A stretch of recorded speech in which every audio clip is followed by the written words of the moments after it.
turangije umwaka kandi hari byinshi byagiye biravuga ku isi harimwo no mu bijyanye n'imibano aho hagiye haravugwa amajambo menshi ajyanye n'abobana bafise ibitsina bisa byaravuzwe muri Eklezia Gatolika.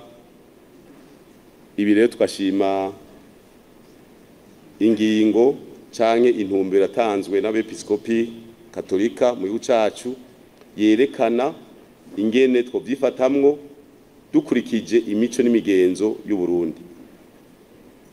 Imico n'imigenzo y'u Burundi iratwereka yuko umugabo abana n'umukenyezi kugira ngo abantu bagwire babeho kandi Burundi zokome buriho imyaka ibihumbi.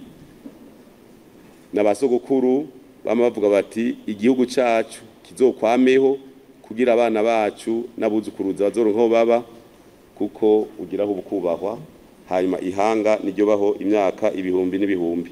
Urumva rero turashimiye abepiskopi Katolika bafashe ingingo bivanye n'ivyari vyavugiwe i Roma n'ivyavugiwe hariya. Hariho abashaka kuba bavyemera mugabo mu mico n'imigenzo y'Ikirundi ntibirimwo.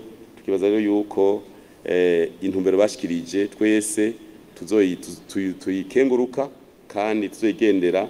Natwe mu nyigisho dutanga mu bene gihugu ubu tuba tubikomeze gose no kugira ngo tuzibire ako karanda ntigakwire mu bantu benshi kutuyaduhona gakwiriye mu bantu bose kuko umugabo arongoye uwundi ntavyara, umugore arongoye uwundi ntavyara. Muri ico gihe rero bava ariko bategura umuhero w'isi.